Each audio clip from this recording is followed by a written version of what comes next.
سلام، امیدوارم حالتون خوب باشه. من پریسا فرانی هستم. امروز با آموزش دوخت جیب فیلتو یا فیلتاپ در خدمتتون هستم. روش‌های مختلفی داره که همه روش‌ها رو میخوام براتون بذارم.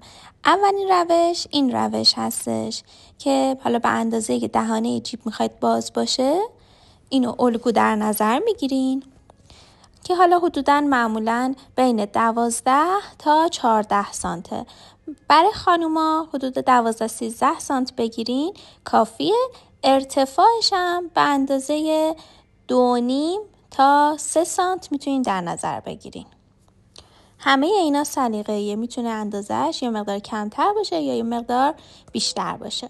چهارچوبش رو مشخص میکنیم به این شکل و بعد از اینکه چهارچوبش رو روی لباستون مشخص کردین یه دونه پارچه به ارتفاع 6 و پهنای 19 در نظر میگیرین که از این دوتا میخوایم که میبینین از چهارچوبی که من گرفتم از هر طرف به اندازه 2 سانت بیشتر زده بیرون از سمت راست و سمت چپ کارمون.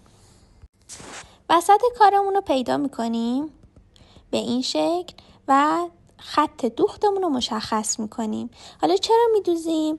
برای اینکه زیر چرخ که داریم حالا جیبو میدوزیم نباید بین این قسمت فیلتاپ ها فاصله بیفته. این شکلی خیلی تمیز میتونیم بدوزیم. حالا بعدا این قسمت درز داخلی که قراره دستمون بره داخلش رو میشکافیم، ولی الان برای اینکه فیکس باشه و جابجا نشه و دقیقاً کنار هم دیگه باشه این دوخت رو انجام دادیم.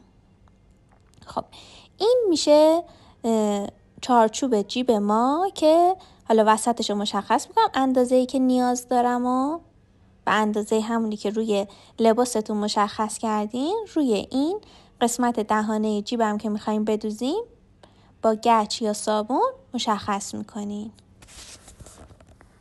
حتما گچ یا صابوناتون رو قبلا تست کنین که با شستشو یا با دست بزنید بره. قسمت های کناره ها رو حالت مثلثی که حالا ارتفاع مثلث حدود 1.5 باشه برش میزنیم به این شکل تا گوشه و اون سمت که میخوایم بدوزیم 4 تا طرف میشه که این 4 طرف باز میشه به سمت بیرون و این دهانه جیبمون رو بهش میدوزیم. این یه روشی از دوخت فیلتاپ هستش. روش‌های دیگه هم براتون توی پست‌های بعدی میذارم ببینین. خب اول این قسمت رو مثلثی رو به اینجا میدوزم. حواستون باشه که دهانه جیبمون قشنگ وسط کار باشه. ببینین هم سمت این ور هم سمت اون ور وسط کار باشه. اگر خواستین جیبتون مدل دار باشه حتی میتونین اینو یک سمتش رو ببرین بالا، یک سمتش رو بیارین پایین و دهانه جیبتون حالا به صورت مورب باشه. ولی اگر خواستین صاف و وسط باشه حواستون باشه که دارین میدوزین قشنگ اینو وسط بذارین.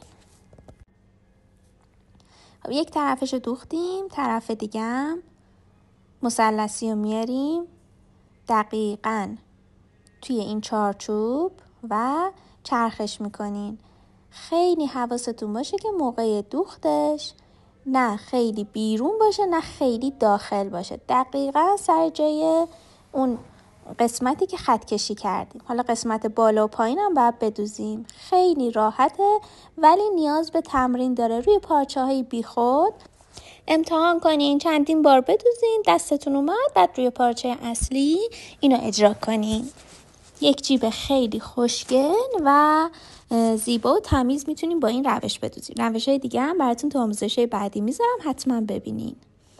این هم تیکه بالا میبینین دقیقاً روی خطی که خط کشی کرده بودم، چارچوب گذاشته بودم، دقیقاً روی همون خط برین، نه بیرون تر برین نه داخل تر برین چون فرم جیبو خراب میکنه.